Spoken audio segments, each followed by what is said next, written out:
Hello everyone, I am Gaurav and you are watching my YouTube channel physics Pathshala. तो भाई जो आज का टॉपिक है it is for class 12। The chapter name is electromagnetic wave. Electromagnetic wave chapter पे मैंने एक वीडियो लेक्चर ऑलरेडी बना दिया था। लास्ट का जो वीडियो लेक्चर था वो आपने देखा होगा।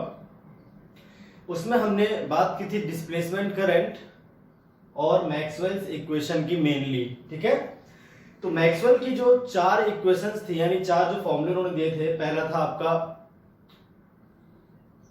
गॉस लॉ इन इलेक्ट्रोस्टेट, दूसरा था गॉस लॉ इन मैग्नेटिज्म, तीसरा था आपका फैराडे लॉ इन ईएमआई और चौथा था आपका एम्पियर सर्कुलर लॉ, या जिसको हम बोलते हैं मैक्सवेल्स एम्पियर सर्कुलर लॉ। तो लास्ट के जो दो मैक्सवेल्स इक्वेशन थी मैं आपको एक बार रिमाइंड करवा दूं। लास्ट के दो वीडियो लेक्चर्स में लास्ट की दो जो इक्वेशंस थी मैक्सवेल की, यानी लास्ट की वीडियो लेक्चर में मैंने आपको मैक्सवेल की इक्वेशंस पढ़ाई थी। उसमें आपकी लास्ट की दो इक्वेशंस थी, उनमें से एक थी फैराडे की ईएमआई पर, जो आपको बता रही है कि इलेक्ट्रिक फील्ड का अगर लाइन इंटीग्रेशन किया जाए क्लोज लूप के लिए तो यह आपका आता है माइनस d∅/dt के इक्वल। और यहां पर भी माइनस होता है तो माइनस से माइनस कैंसिल हो जाएगा, आपका कुल मिला के ये आ जाएगा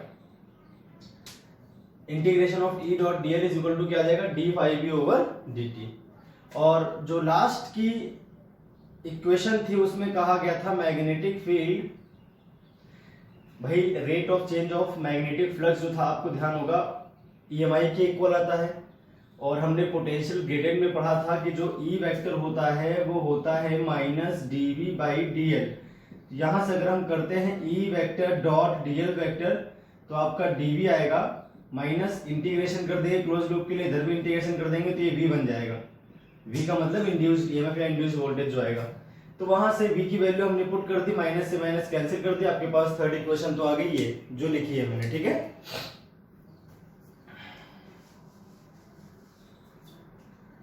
फोर्थ इक्वेशन थी आपकी mu naught I c plus I d, ये हो गया आपके पास। क्लियर है भाई? तो ये दो लास्ट की जो इक्वेशंस हैं ये इलेक्ट्रोमैग्नेटिक वेव कि यहां से शुरुआत होगी समझने की आपको इलेक्ट्रोमैग्नेटिक वेव क्या है, यहां से आपको कुछ कुछ समझ में आएगा। यहां पे लिखा हुआ है time varying magnetic field can produce electric field and time varying electric field can produce magnetic field. तो अगर अपने पास कोई ऐसी वेव हो जिसमें टाइम वेरिंग इलेक्ट्रिक और मैग्नेटिक फील्ड हो तो वो एक दूसरे को ही प्रोड्यूस करेंगी, और जो वेव होगी वो सेल्फ प्रोपेगेट करेगी, अपने आप आगे की तरफ बढ़ेगी। दोनों एक दूसरे को प्रोड्यूस करते हुए आगे बढ़ेंगे, कभी एनर्जी खत्म नहीं होगी आपकी। क्लियर है भाई? तो इन्हीं दोनों जो अपने पास इक्वेशंस थी, इन्हीं दोनों के बेसिस पर हमने एक इलेक्ट्रोमैग्नेटिक वेव की कल्पना की, इमेजिनेशन की। और क्या बताया गया देखिए इलेक्ट्रोमैग्नेटिक वेव के बारे में।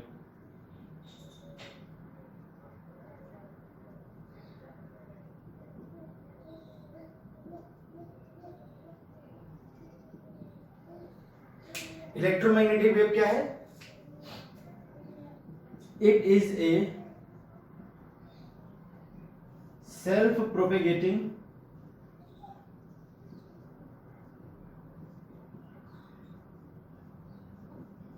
Transverse wave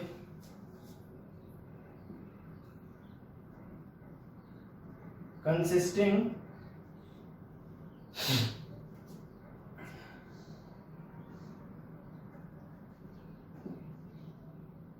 sinusoidal time varying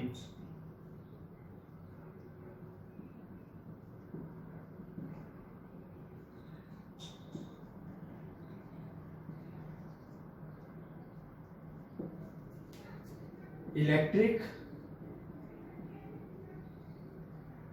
and magnetic field both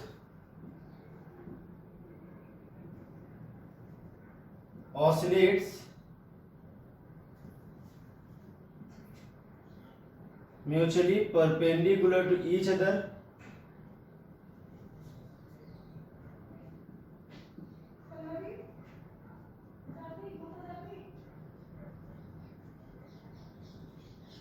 as well as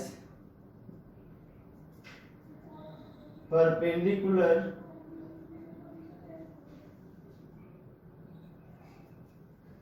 to the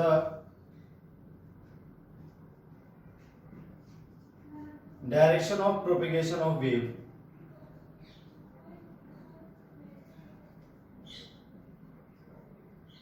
clear है भाई? आपकी जो इलेक्ट्रोमैग्नेटिक वेव है एक सेल्फ प्रोपेगेटिंग ट्रांसवर्स वेव है, जिसमें आपकी टाइम वेरिंग इलेक्ट्रिक और मैग्नेटिक फील्ड है वो भी किस तरह से साइन कर्व को फॉलो करते हुए या कॉस कर्व को फॉलो करते हुए इलेक्ट्रिक और मैग्नेटिक फील्ड होंगी आपकी, जो जिनका ऑसिलेशन एक दूसरे के परपेंडिकुलर तो है ही और वेव के प्रोपेगेशन के भी परपेंडिकुलर, मतलब वेव, इलेक्ट्रिक फील्ड और मैग्नेटिक फील्ड तीनों ही एक दूसरे के परपेंडिकुलर होती है, म्यूचुअली परपेंडिकुलर होती हैं आपकी। क्लियर है भाई? तो मैं आपको फिगर बनाने की कोशिश करता हूं, एक बार ध्यान से आप समझो। ये मान लीजिए आपकी एक्स वाई जेड एक्सिस है और एक्स के अलोंग वेव प्रोपेगेट कर रही है ना? वेव की जो प्रोपेगेशन है अलोंग एक्स एक्सिस है और इलेक्ट्रिक फील्ड को हम मान लेते हैं यहां पर है आपकी वाई एक्सिस पर है और जो मैग्नेटिक फील्ड है आपकी वो जेड एक्सिस पर है। ठीक है? अच्छा, यहां पर एक बात और आपको ध्यान रखनी पड़ेगी, बहुत काम की बात है, मैं आपको समझाऊंगा अभी कि जो इलेक्ट्रिक फील्ड और मैग्नेटिक फील्ड है उसकी डायरेक्शन के अकॉर्डिंग जो वेव है एक्स से माइनस एक्स दोनों पे चल सकती है। भाई आपकी अगर मैग्नेटिक फील्ड यहां होती और इलेक्ट्रिक फील्ड यहां होती तब भी वेव इनके परपेंडिकुलर है, पर इस केस में वेव एक्स एक्सिस के अलोंग नहीं मूव करती। क्यों नहीं करती मैं आपको समझाऊंगा। जो मैंने अभी केस बनाया है, अगर एक्स के अलोंग वेव मूव कर रही है तो कंफर्म है इलेक्ट्रिक फील्ड जे पर होगी और मैग्नेटिक फील्ड के पर होगी। अगर माइनस एक्स पे मूव कर रही है वेव तो उस केस में इलेक्ट्रिक फील्ड आपके जेड पर होगी और मैग्नेटिक फील्ड आपकी वाई एक्सिस के अलोंग हो जाएगी अपने आप। इसके लिए मैं आपको फॉर्मूला बताऊंगा, ठीक है, प्रॉपर। ये प्रोपेगेशन ऑफ वेव है अभी, प्रोपेगेशन ऑफ वेव, ठीक है। तो अगर हम इस तरह से ले लें भाई, ये अपनी मैग्नेटिक फील्ड की मैक्सिमम वैल्यू है ई नॉट, यहां तक ये ऑसिलेशन कर रही है, आप इस तरह से मान लो थोड़ी देर के लिए।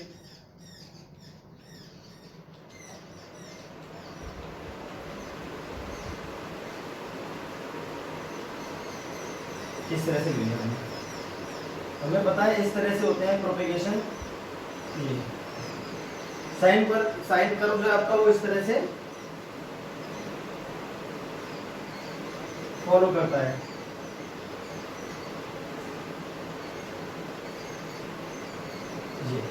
ये साइन कर्व हमने बना दिया किसके लिए? इलेक्ट्रिक फील्ड के लिए। तो मान लीजिए आपकी जो इलेक्ट्रिक फील्ड है उसकी इक्वेशन हो गई E naught, E vector equal to E naught, vector नहीं सिर्फ इक्वेशन लिख रहे हैं हम, साइन ओमेगा टी माइनस के एक्स। वेक्टर लिखे तो इसमें आई की आप और लगा लेते हैं, ठीक है भाई। ध्यान रखना होगा ये, सॉरी आई की अपनी जे कैप के लोग है ये इस तरह से। आपको पता है जब भी कोई वेव की स्पीड होती है वो टी का कोफिशिएंट अपॉन में एक्स का कोफिशिएंट होता है, वो माइनस में। तो अगर टी और एक्स दोनों के कोफिशिएंट अपोजिट साइन के होते हैं तो वेलोसिटी पॉजिटिव एक्स पे मूव करती है। टी और एक्स दोनों के साइन सेम होते हैं तो आपके नेगेटिव एक्स पे मूव करती है कोई भी वेव। तो अगर इलेक्ट्रिक फील्ड को देखें हम, इस वेव में वेव एक्स पर मूव कर रही है, साफ दिख रहा है पॉजिटिव एक्स पर, जैसे कि बनाया गया है, ठीक है। तो मैग्नेटिक फील्ड की जो यहाँ पर आएगी इक्वेशन वो आ जाएगी B naught sine omega T minus के एक्स के कैप, ये आ गया आपके पास, ठीक है। और जो डायरेक्शन होती है किसकी? वेव की। तो अगर हम वेव इलेक्ट्रोमैग्नेटिक वेव है उसकी स्पीड देखी जाए तो आपकी जो स्पीड आएगी वी कैप, वो आता है इलेक्ट्रिक फील्ड का कैप क्रॉस मैग्नेटिक फील्ड का कैप। इसको हम चूंकि इलेक्ट्रोमैग्नेटिक वेव जो है उसकी स्पीड जो है सी से भी डिनोट होती है वैक्यूम में, तो सी से भी कर सकते हो आप। यहाँ पर ये वेलोसिटी ऑफ वेव है,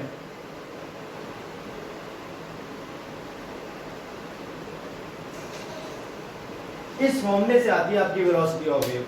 ये क्रॉस है, ये क्या है भाई? Cross product. तो इलेक्ट्रिक फील्ड और मैग्नेटिक फील्ड की डायरेक्शन का अगर क्रॉस किया जाए, जैसे मैंने लिखा हुआ है इलेक्ट्रिक फील्ड पहले फिर मैग्नेटिक फील्ड, तो आपकी आती है वेलोसिटी। तो वेलोसिटी इन्हीं फॉर्मूले की बेसिस पर है। कई बार इसमें क्वेश्चन दिए होते हैं, इलेक्ट्रिक फील्ड का दे रखा होता है तो मैग्नेटिक फील्ड पूछता है किस डायरेक्शन में होनी चाहिए, माइनस के कैप या प्लस के कैप, ऐसे करके आपके पास एक क्वेश्चन आएंगे। न्यूमेरिकल्स में करूंगा, मैं आपको समझा दूंगा प्रॉपर। देखिए अगर मैं E क्रॉस B करता हूं तो J क्रॉस K किसके बराबर आएगा, I की, यानी वेव कहां चल रही है, x एक्सिस के अलोंग, पॉजिटिव x के अलोंग मूव कर रही है। क्लियर है भाई बात। सिमिलरली अगर हम देखें तो मैग्नेटिक फील्ड की मैक्सिमम वैल्यू यहां पे लिख लेते हैं, Z के अलोंग है आपकी मैग्नेटिक फील्ड, इस तरफ मैग्नेटिक फील्ड है।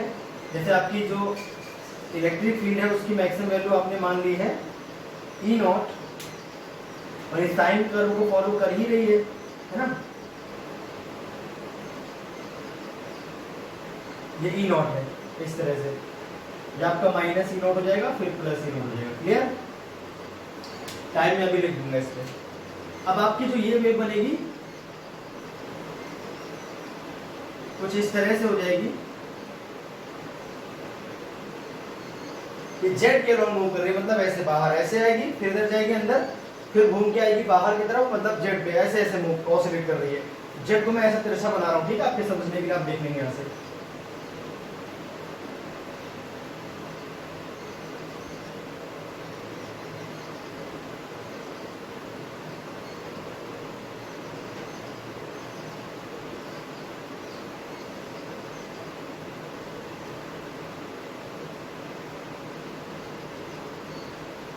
इस तरह से मान लीजिए जेड पे इसके ऑसिलेशन हो रहे हैं, तो क्रॉस ही कर लेते हैं इसको।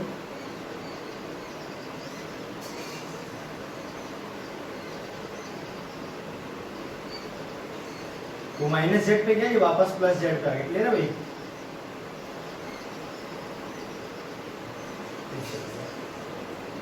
ये ऑसिलेशन हो गया यहाँ पे किसके, मैग्नेटिक फील्ड की। इस तरह से मैग्नेटिक फील्ड है आपकी, ये मैक्सिमम वैल्यू होगी उसकी, है ना, इस तरह से मान लो आप जेड एक्सिस के अलोंग। और वाई पर जो है आपके पास वो क्या है, वाई पर इलेक्ट्रिक फील्ड होगी, और जेड पर आपके पास मैग्नेटिक फील्ड होगी, और एक्स एक्सिस के अलोंग कौन मूव कर रहा है, इलेक्ट्रोमैग्नेटिक वेव मूव कर रही है। अब कुछ इस तरह से मैंने साफ कर दिया, फिगर आप इस तरह से बना ले, ऐसा फिगर मैंने बनाया हुआ है इसमें भी। ये जेड एक्सिस के अलोंग, मतलब ये पॉजिटिव जेड, ये नेगेटिव जेड, फिर ये पॉजिटिव जेड, इस तरह से आपके ऑसिलेशन हो रहे हैं। ठीक है भाई, इस तरह से कर रहे हैं पार्टिकल ऑसिलेट। अगर बनाना चाहो तो आप इस तरह से लाइक दिस, ठीक है।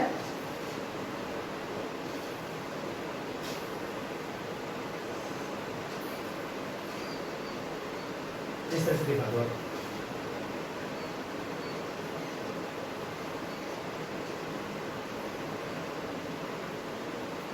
और मैग्नेटिक फील्ड के ऑसिलेशन इस तरह से हो रहे हैं।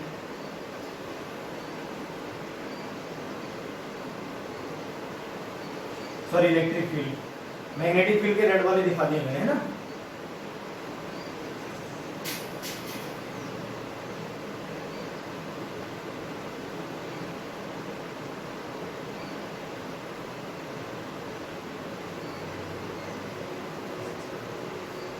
ये जो आपका फिगर मैंने बनाया है इलेक्ट्रोमैग्नेटिक वेव के लिए, इसमें वेव प्रोपेगेट कर रही है along the positive x direction, electric field oscillate कर रही है अलोंग वाई डायरेक्शन, और मैग्नेटिक फील्ड ऑसिलेट कर रही है अलोंग जेड डायरेक्शन। ये आपकी इक्वेशंस मैंने लिख दी है। वेलोसिटी ऑफ इलेक्ट्रोमैग्नेटिक वेव की जो डायरेक्शन होती है वो इस फॉर्मूले से निकल कर आती है, जो मैंने आपके सामने लिख दिया है। तो ये इलेक्ट्रोमैग्नेटिक वेव थी आपकी, जो मैंने आपको बता दी डेफिनेशन क्या होती है इसकी। ठीक है, अब हम बात करेंगे प्रॉपर्टीज ऑफ इलेक्ट्रोमैग्नेटिक वेव की। किसकी बात करने वाले हैं, प्रॉपर्टीज ऑफ इलेक्ट्रोमैग्नेटिक वेव। चलिए भाई, जो फिगर आप बना लेंगे बढ़िया तरह से, मैंने बनाया हुआ है अभी।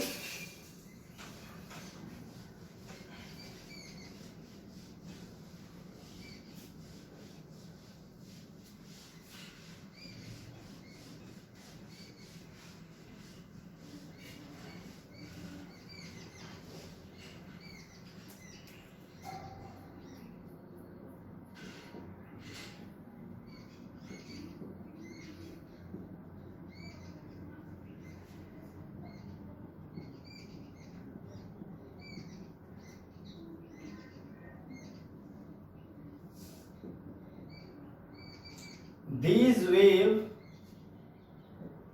can propagate through vacuum.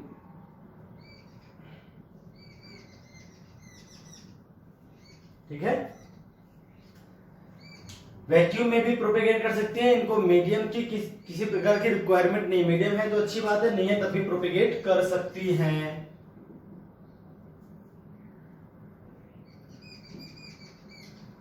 Velocity of these waves in vacuum is equal to velocity of these waves in vacuum is equal to the speed of light.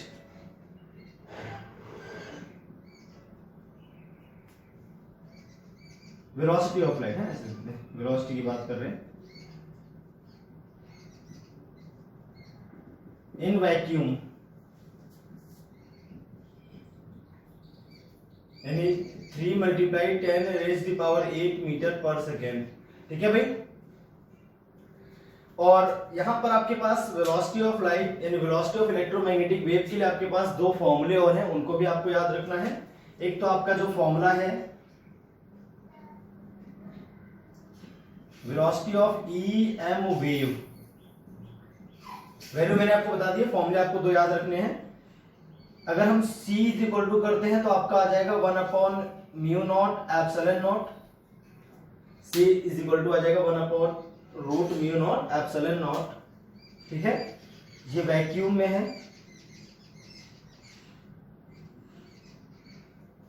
और स्पीड इन मीडियम देखा जाए तो ये आपके पास आ जाएगा 1/μ relative μ0 epsilon relative epsilon naught, यानी mu into epsilon. और म्यू जो होता है आपका होता है म्यू आर म्यू नॉट, और एप्सिलॉन जो होता है वो होता है एप्सिलॉन और एप्सिलॉन नॉट। इसको बोलते हैं डाइलेक्ट्रिक कांस्टेंट या फिर रिलेटिव परमिटिविटी, और इसको बोलते हैं रिलेटिव परमिएबिलिटी। म्यू आर और एप्सिलॉन आर जो है आपके पास, अगर इनको हम सॉल्व करें तो 1/√μ0 के प्लेस पे तो सी लिख देंगे वापस से, और ये आपके पास आ जाएगा म्यू आर एप्सिलॉन आर। ये इन मीडियम है आपके पास फॉर्मूला, इन मीडियम।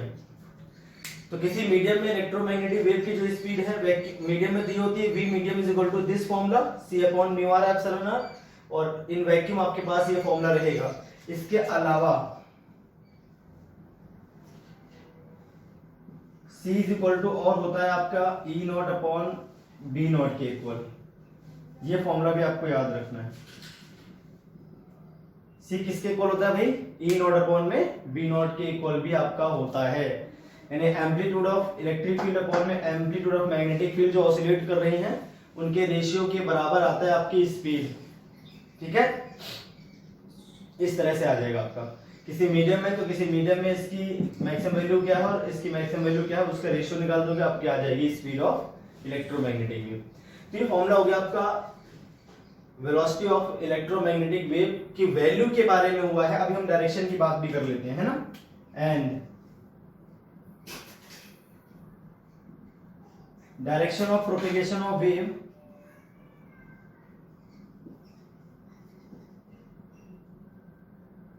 या फिर इट्स वेलोसिटी, वो होता है आपका c कैप कर लो या फिर उसको हम समझ लें v कैप, मतलब वेलोसिटी का जो कैप है वो आपका आएगा electric field cap cross magnetic field cap. इससे आपको डायरेक्शन निकालनी है, यही डायरेक्शन होगी।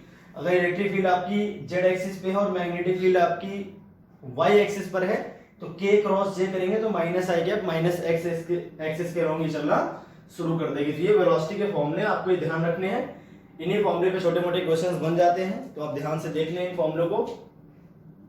ठीक है, दो प्रॉपर्टीज हो गई इलेक्ट्रोमैग्नेटिक वेव की, एक तो इनकी वेलोसिटी के बारे में मैंने आपको बता दिया और ये प्रोपेगेट कर सकती हैं किसमें? वैक्यूम में। चलिए अगली प्रॉपर्टी की बात कर लेते हैं।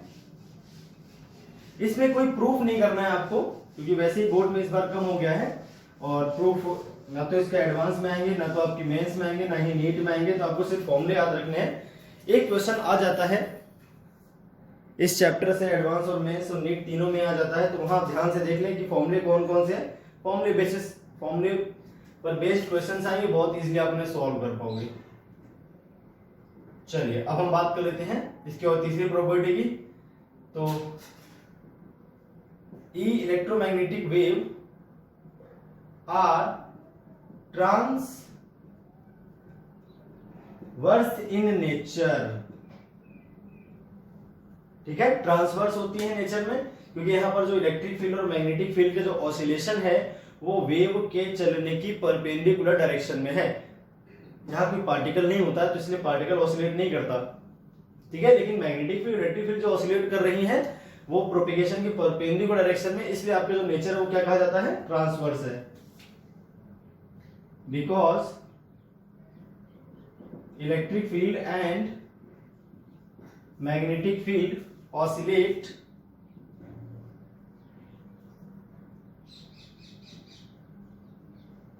perpendicular to the direction of propagation of wave।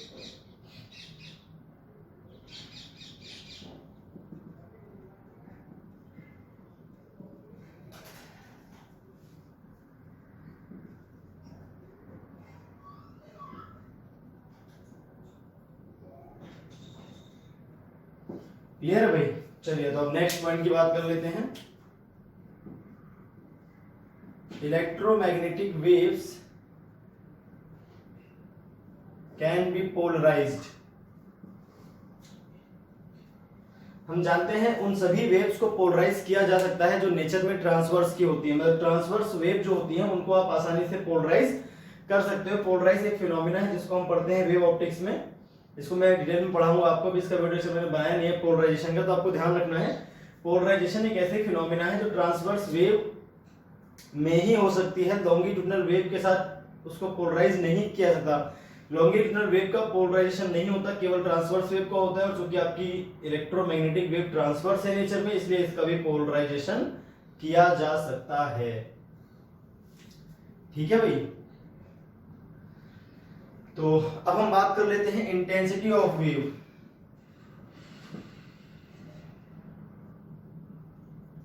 Intensity of wave या फिर इसको हम बोलते हैं फ्लक्स डेंसिटी, या फिर इसको हम बोलते हैं पॉइंटिंग वेक्टर।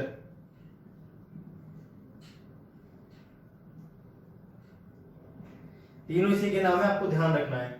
तो इसको हम एस वेक्टर से डिनोट करते हैं। किस वेक्टर से डिनोट करते हैं भाई? एस वेक्टर से। और इसका फॉर्मूला आता है 1/μ0 क्रॉस बी, इस तरह से। ठीक है, तो electric field cross magnetic field आपको कर देनी है, पॉइंटिंग वेक्टर आपका निकल आएगा, 1/μ0 आपको लेके चलना है यहां पर। क्लियर है भाई बात? ये आपका पॉइंटिंग वेक्टर का फॉर्मूला हो गया। यहाँ पर ई और बी आपकी instantaneous value of electric and magnetic field, आपका इंस्टेंटेनियस पॉइंटिंग वेक्टर निकल आएगा। ठीक है, आपको अगर इसकी एवरेज वैल्यू का पता करना है तो उसी को हम बोलते हैं इंटेंसिटी। क्या बोलते हैं भाई? इंटेंसिटी। ये आपके पास आ जाएगी एस एवरेज। ठीक है भाई? और इसकी जब एवरेज वैल्यू आप निकालोगे तो आपका आ जाएगा, जैसा कि हमने आपको ध्यान होगा, करंट जो था अल्टरनेटिंग करंट, वहां पर हमने पावर निकाली थी, इंस्टेंटेनियस पावर। तो आपका जो फॉर्मूला आया था वो आया था VRMS into IRMS cos phi करके आया था ना, ऐसे करके।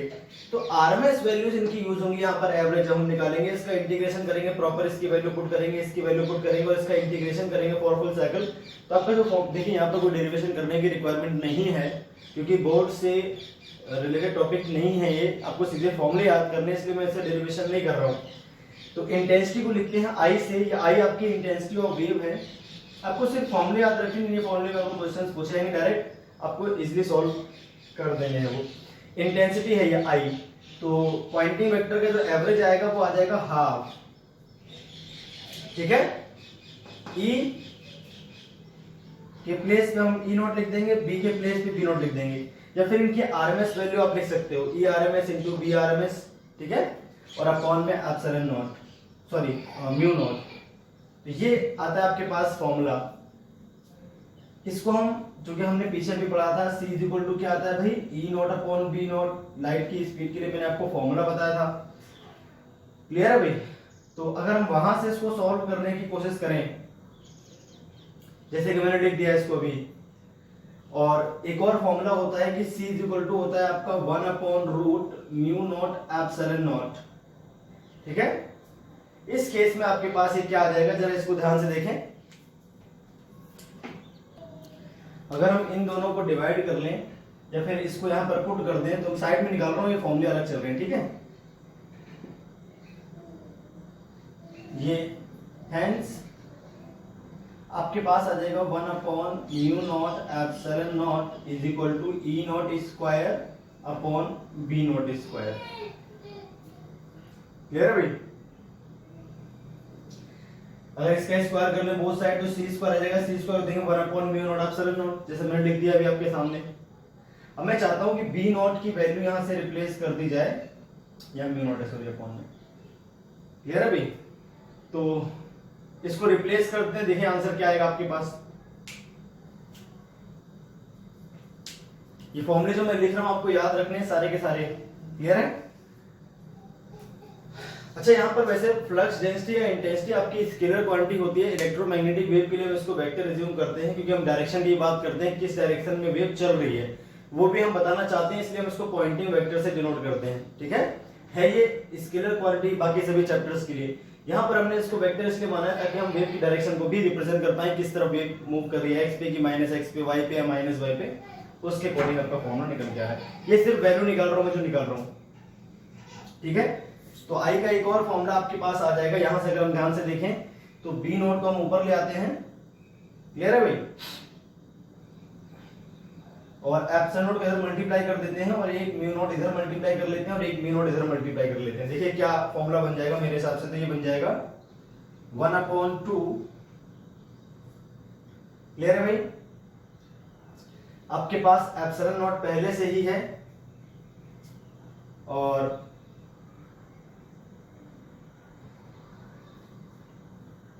एप्सिलॉन नॉट रहने दो। B0 को अगर हम रिप्लेस करें सिंपली, तो B0 किसके इक्वल आएगा, इस फॉर्मूले का यूज नहीं करते, ये मुझे फालतू ही लग रहा है, इसका यूज नहीं करते, इसको हटा दो, सीधे इससे कर लेते हैं डायरेक्ट।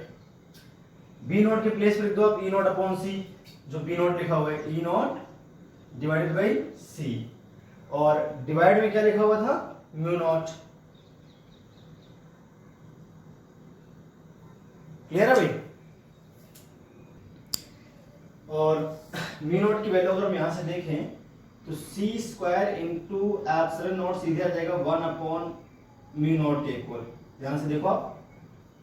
ठीक है, ये वैल्यूज पुट कर लेते हैं इस जगह पे। 1/2 E0 स्क्वायर तो हो जाएगा सीधे सीधे 1/μ0 के प्लेस में हम लिख देंगे C स्क्वायर एप्सिलॉन नॉट, और डिवाइड में आपके पास एक C दे रखा है, C से कट जाएगा, तो I का फॉर्मूला आ जाएगा आपके पास half epsilon naught C E0 square. E0 आपका इलेक्ट्रिक फील्ड का मैग्नीट्यूड है। ठीक है, एक फॉर्मूला आपके पास ये हो गया। बाकी इन्हीं फॉर्मूले से हम नेक्स्ट फॉर्मूला निकालने की कोशिश कर रहे हैं। फॉर्मूला एक ही आपके पास मेन तो ये है एवरेज का, और इंस्टेंटेनियस वैल्यू मैंने लिखी थी वो पीछे थी। ठीक है, एवरेज वैल्यू आपके पास ये आएगी जो मैंने अभी लिखी हुई है।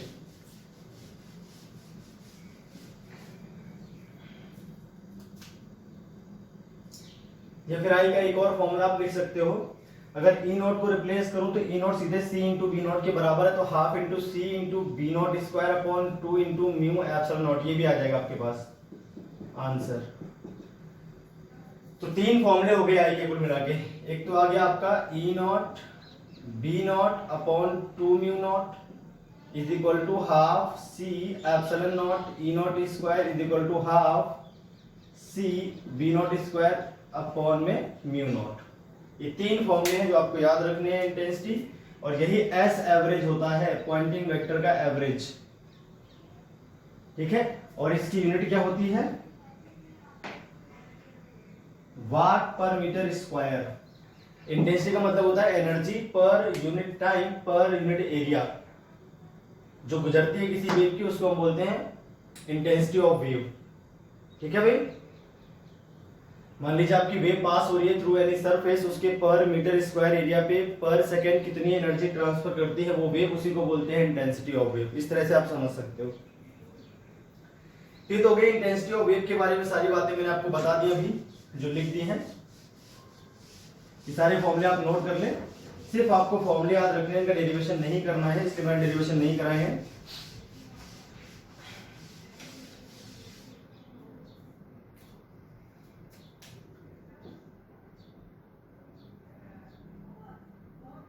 एनर्जी डेंसिटी और रेडिएशन प्रेशर,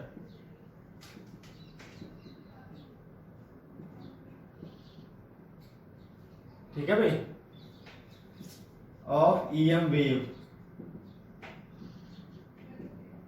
तो मैं आपको बता दूं इसमें क्या है आपके पास, जो इलेक्ट्रोमैग्नेटिक वेव होती है ये एनर्जी और मोमेंटम दोनों को रखती है। जो आपकी लाइट है, इलेक्ट्रोमैग्नेटिक वेव है, dual nature of light chapter है, उसमें हम पढ़ेंगे। जो इलेक्ट्रोमैग्नेटिक वेव यानी लाइट है वो पार्टिकल नेचर भी रखती है। इसमें पार्टिकल्स होते हैं जिनको हम बोलते हैं फोटॉन्स, और फोटॉन्स का जो मोमेंटम है वो ट्रांसफर करते हैं जब वो किसी से टकराते हैं, किसी भी सरफेस से। जब भी इलेक्ट्रोमैग्नेटिक वेव किसी सरफेस से टकराती है तो उसको अपनी एनर्जी ट्रांसफर करती है, साथ में मोमेंटम भी ट्रांसफर करती है। तो मोमेंटम पर सेकेंड जो ट्रांसफर करेगी वो जाएगा फोर्स, और पर यूनिट एरिया पे जो फोर्स लगेगा उसको हम बोल देंगे प्रेशर, रेडिएशन प्रेशर, ठीक है भाई। तो रेडिएशन प्रेशर को हम P से लिख लेते हैं, ये इक्वल टू होता है एनर्जी डेंसिटी के, किसके इक्वल होता है भाई, एनर्जी डेंसिटी के इक्वल आता है, सीधे U के इक्वल, ठीक है भाई। और एनर्जी डेंसिटी क्या होती है आपकी, ये होती है intensity upon speed of light, यानी I अपॉन सी,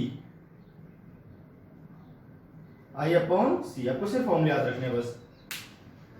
तो I अपॉन सी उस सरफेस के लिए है जो परफेक्ट एब्जॉर्बर है, परफेक्ट एब्जॉर्बर। इस सरफेस पे 90 की नॉर्मली इंसिडेंट हुई, आपकी जो वेव्स हैं वो, और ये आकर रुक गई, फाइनली क्या हो गया, स्टॉप्स, एब्जॉर्ब कर लिया गया ना, एब्जॉर्ब हो गई, तो वापस रिफ्लेक्ट नहीं करिए। तो परफेक्ट एब्जॉर्बर के लिए जो आपका रेडिएशन प्रेशर आता है वो एनर्जी डेंसिटी के इक्वल होता है। एनर्जी डेंसिटी को बोलते हैं जूल अपॉन में मीटर क्यूब, जो इसकी यूनिट आ जाएगी, पर यूनिट वॉल्यूम में कितनी एनर्जी स्टोर हो रही है, वही प्रेशर बन के यहाँ पे काम करेगा। तो ये आपके पास आ गया फॉर्मूला I अपॉन में C, और I आप पीछे निकाल चुके हो, जो I का फॉर्मूला था S एवरेज अपॉन में C। तो रेडिएशन प्रेशर आपको कुल मिला के आ जाएगा, ये एनर्जी डेंसिटी जो स्मॉल u से लिखी गई है, और ये I अपॉन C के बराबर होगा परफेक्ट एब्जॉर्बर वाले केस में, नंबर फर्स्ट, ठीक है। नंबर सेकेंड, यही P इज इक्वल टू होता है 2I अपॉन में C के, किस केस में, परफेक्ट रिफ्लेक्टर वाले केस में। ये आपका परफेक्ट रिफ्लेक्टर है, यानी लाइट आएगी और टकरा के वापस चली जाएगी, इसको रिफ्लेक्ट कर दिया गया है उसी डायरेक्शन में, इस तरह से, ठीक है। तो अगर परफेक्ट रिफ्लेक्टर है तो 2I अपॉन सी आएगा प्रेशर आपका, वरना आपका I अपॉन सी आएगा। और I के अपने कई फॉर्मूले पीछे पढ़ लिए, उन्हीं फॉर्मूले का इस्तेमाल करते हो आप इसलिए निकाल सकते हो कि एनर्जी डेंसिटी यानी U is equal to P is equal to क्या आता है आपके पास, तो I अपॉन सी, जैसा कि मैंने बताया किसके लिए, परफेक्ट एब्जॉर्बर के लिए, और I की वैल्यू होती है 1/2 C epsilon not E square. तो आपके पास आएगी 1/2 epsilon not E not square, या फिर आपके पास आ जाएगी 1/2 B not square upon mu naught, ठीक है। या आपके पास इस तरह से भी लिख सकते हो आप, E naught into B naught 2C mu naught, इस तरह से भी आप इसे लिख सकते हैं। और इस वाले केस में जो फॉर्मूले आपके पास आ जाएंगे, क्योंकि 2I बोल रहा है यहाँ पर, तो 2I की वैल्यू आप सीधे लिख सकते हो epsilon not E not square upon C। जो प्रेशर आएगा उसकी बात कर रहा हूं मैं, ठीक है। परफेक्ट रिफ्लेक्टर पर जो प्रेशर आएगा वो इसके बराबर आएगा, और B not square upon mu naught, सीधे सीधे C नहीं आएगा यहाँ पे, बस ये आ जाएगा, या फिर आपके पास आ जाएगा E not B not upon C into mu naught. तो ये आपका रेडिएशन प्रेशर का फॉर्मूला हो गया। या एनर्जी डेंसिटी बोलेगा तब भी आपको यही करना है जो मैंने आपके सामने लिख दिया है, ठीक है भाई। तो एनर्जी डेंसिटी का फॉर्मूला हो गया, रेडिएशन प्रेशर का फॉर्मूला हो गया, इंटेंसिटी का फॉर्मूला मैंने लिख दिया, पॉइंटिंग वेक्टर का फॉर्मूला आपको लिख दिया है। ठीक है, ये सारे छोटे मोटे फॉर्मूले जो आपको याद रखने हैं, इन्हीं के बेसिस पर आपके सारे क्वेश्चंस हो जाएंगे। ठीक है, और इसके अलावा आपको मैंने बता दिया कि मोमेंटम और एनर्जी दोनों ही ट्रांसफर करती हैं जब भी रास्ते में किसी ऑब्जेक्ट से टकराती हैं, तो इसकी वजह से ये ऑब्जेक्ट्स पर प्रेशर भी लगाते हैं और प्रेशर पे न्यूमेरिकल्स पूछे भी जाते हैं। तो न्यूमेरिकल्स को मैं नेक्स्ट वीडियो लेक्चर में आपको बताऊं किस तरह के न्यूमेरिकल्स पूछे जाते हैं इलेक्ट्रोमैग्नेटिक वेव चैप्टर से रिलेटेड। अभी कुछ क्वेश्चंस हम कर लेते हैं डिस्प्लेसमेंट करंट के। एक आध क्वेश्चन डिस्प्लेसमेंट करंट का जो मैंने लास्ट का वीडियो लेक्चर बनाया था, उसका जो डिस्प्लेसमेंट करंट का फॉर्मूला था ID equal to epsilon naught d phi over dt। Clear है भाई? तो इस पे न्यूमेरिकल देखते हैं पहले क्वेश्चंस क्या है। ये फॉर्मूला रहेगा आपका इस पे न्यूमेरिकल्स। तो इसी तरह से हम चैप्टर के जो चैप्टर आपका फिनिश हो चुका है, अब इसमें कुछ नहीं है, इलेक्ट्रोमैग्नेटिक स्पेक्ट्रम है, वो लर्न करने का है, सारा याद करने का है। आपका जो इलेक्ट्रोमैग्नेटिक स्पेक्ट्रम होता है उसमें कौन कौन सी रेज हैं, उनकी वेवलेंथ फ्रीक्वेंसी मैं कल आपको बता दूंगा, सारी लिख दूंगा, आपको याद कर लेनी है।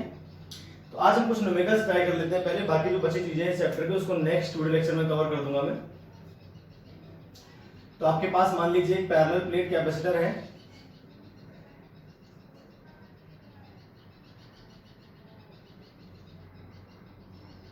ठीक है भाई।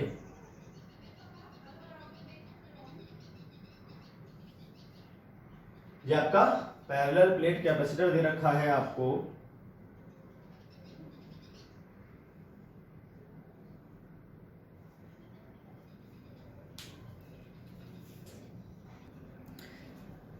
अब ये जो कैपेसिटर है आपका, ये चार्ज हो रहा है बाय ए कांस्टेंट करंट। ठीक है, बाय ए कांस्टेंट करंट आप मान लीजिए चार्ज हो रहा है आपका जो कंडेंसर है, और यहां आपको बीच में एक एरिया दे रखा है, ये ऐसे जनरल एरिया है, ये कैपेसिटर की प्लेट्स का एरिया नहीं है। कैपेसिटर जो प्लेट्स हैं उनका एरिया ए दे रखा है, उनके बीच की डिस्टेंस डी दे रखी है, इनके बीच में एक एरिया है इमेजिनरी जो a/2 जिसका एरिया हो गया। अब इस a/2 एरिया में से कितना डिस्प्लेसमेंट करंट पास होगा ये आपको बताना है। Find displacement current passing through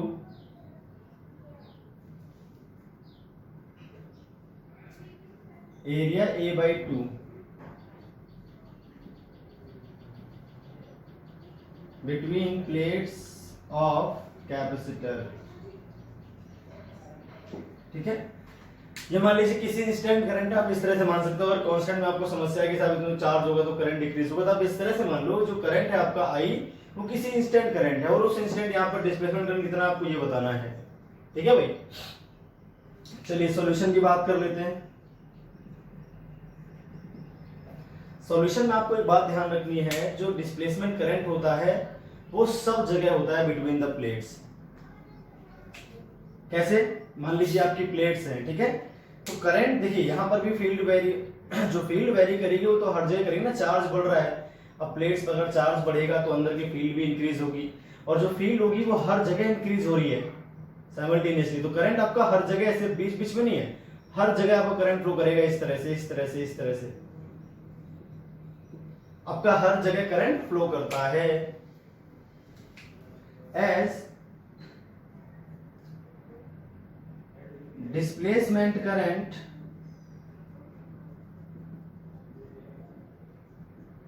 flows uniformly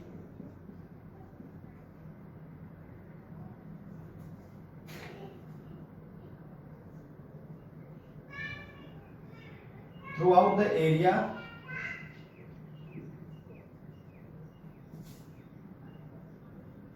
of plates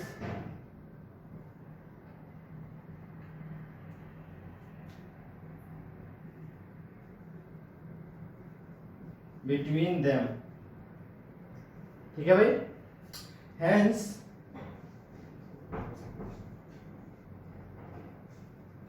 current density is constant for displacement current.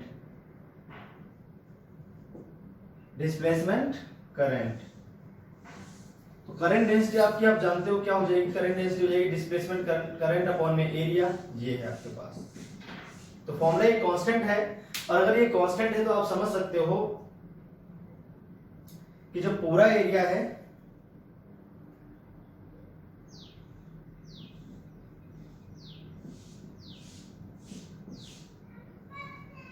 इस तरह से कर सकते हैं। जेडी तो भी कांस्टेंट है, करंट डेंसिटी तो कांस्टेंट है फॉर डिस्प्लेसमेंट करंट। अब अगर हम पूरा करंट देखें, पूरी प्लेट्स का जो करंट है आईडी अपॉन पूरी प्लेट्स का एरिया ए लिख दिया मैंने, आई डी डैश मान लिया, और जो बीच में एरिया है वो a/2 है। और आपको पता होगा प्लेट्स के बीच जो करंट होता है, कैपेसिटर की प्लेट के बीच जो डिस्प्लेसमेंट करंट होता है, पूरा डिस्प्लेसमेंट करंट टोटल, वो आपका किस करंट के बराबर होगा, इस कंडक्शन करंट के बराबर होगा। तो हो जाएगा आपके पास I upon A, I D dash upon a/2। इस हिसाब से a से कैंसिल हो गया, ठीक है, ये 2 ऊपर गया वापस नीचे आ जाएगा, तो आई डी डैश क्या आ जाएगा आपके पास I/2, ठीक है। डिस्प्लेसमेंट करंट तो मैंने I क्यों लिख दिया, क्योंकि हम जानते हैं displacement current is equal, total displacement current is equal to क्या होता है, total conduction current. Total displacement current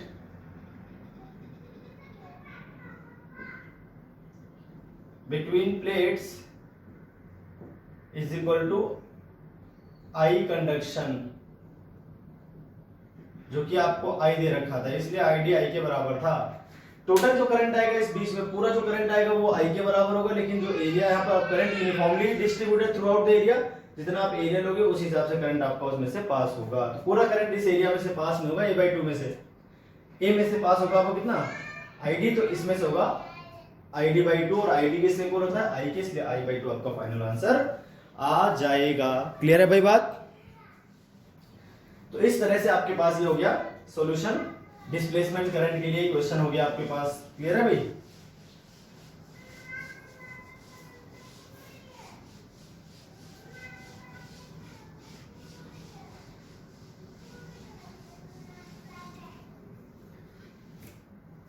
एक क्वेश्चन देख लेते हैं भाई, डायरेक्शन किस तरह से निकालनी है आपको। इलेक्ट्रोमैग्नेटिक वेव मूव्स अलोंग, नहीं लिखा है, सिर्फ आपको बस ये दिया हुआ है, ऐसे भी नहीं लिखा, बस ये लिखा हुआ है, in electromagnetic wave, electric field का जो वेक्टर है वो दे रखा है E0 sine omega T plus K X, sine omega T plus K X और J cap. Find B vector क्या होगा आपका। क्लियर है भाई। तो बी वेक्टर पता करना है, और एक और चीज दे रखा है, speed of wave is C दे रखी है स्पीड। अब आपको बताना है बी वेक्टर का आंसर क्या आएगा। चलिए भाई सॉल्यूशन कर लेते हैं फटाफट इसका। जैसे हम जानते हैं c इज इक्वल टू होता है E0 अपॉन B0, तो वहां से आपका जो B0 आएगा वो किसके इक्वल आ जाएगा, E0 बाई सी के। तो B0 तो मालूम चल गया आपका E0 बाई सी के इक्वल है। तो अब हम करते हैं बात C कैप की, किसकी, C कैप। तो यहां से देखो आप C कैप किस डायरेक्शन में मूव कर रही है। मैंने कहा था अगर आपको डायरेक्शन पहचाननी है किसी भी वेव की, तो अंदर वाला t और x का कोफिशिएंट देखो आप, दोनों के साइन सेम होंगे, तो माइनस एक्स के रोंग चल रही है, तो माइनस आई कैप है। C कैप क्या है, माइनस आई कैप फ्रॉम जो वेलोसिटी ऑफ वेव होता है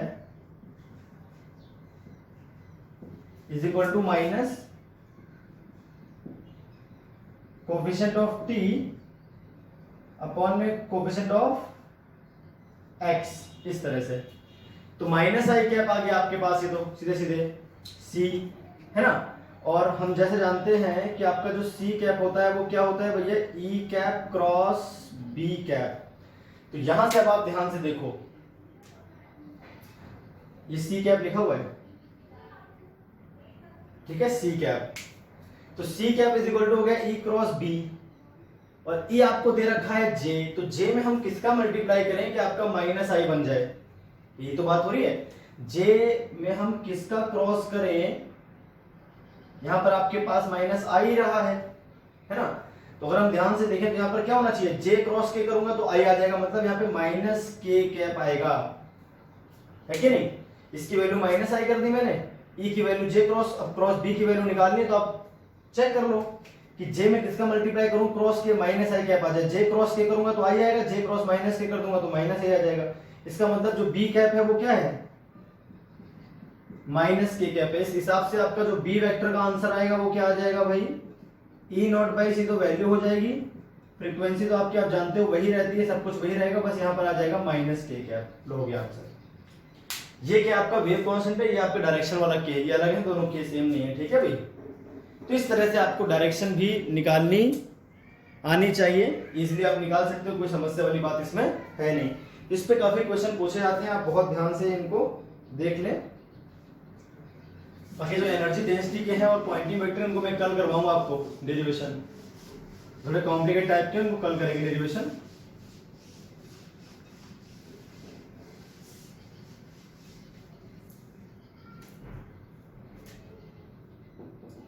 एक और क्वेश्चन ले लेते हैं इसी प्रकार से। मान लीजिए बी नॉट आपको दे रखा हो,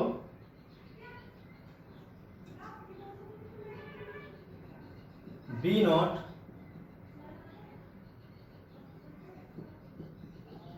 साइन ओमेगा टी माइनस के एक्स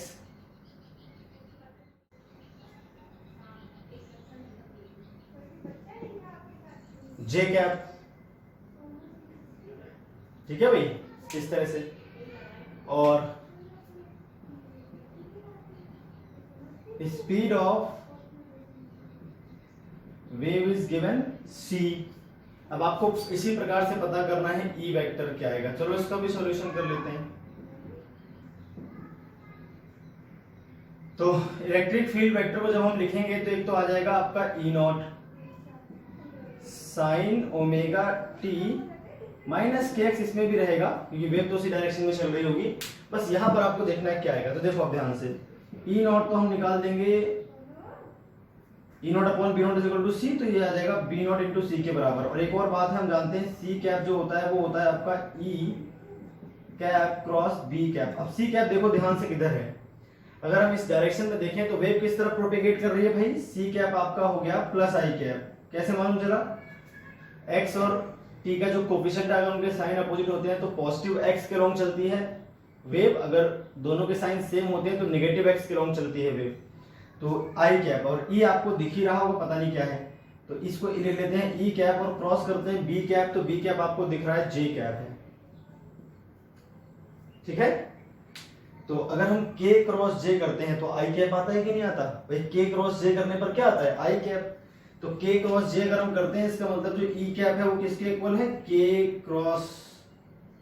कैप के इक्वल। k क्रॉस j करने पे आपका आई कैप आएगा, सॉरी गलत हो गया, माइनस के आएगा ना, माइनस के देखो j cap cross k cap आपका आई कैप के इक्वल आता है, ऐसे ही तो है। पर अगर यहां हम आगे करते हैं minus K cross J is equal to आ जाएगा आई, इसको आई करें के क्रॉस जे तो माइनस आई, तो माइनस में भेज दो, तो के क्रॉस जे आपका आई कैप के इक्वल आता है। जे तो हो गया आपका बी और सी हो गया आपका आई, तो आपको ई निकालना है, ई आ गया माइनस के कैप, तो माइनस के कैप आपका आंसर आ जाएगा। इस हिसाब से आप क्या लिख दोगे यहाँ पे, माइनस के कैप, और ई नॉट के प्लेस पे आप पुट कर देना बी नॉट इंटू सी। ये हो गया आपके पास ई वेक्टर फाइनली, ये लीजिए, ये हो गया आपका इलेक्ट्रोमैग्नेटिक वेव पर।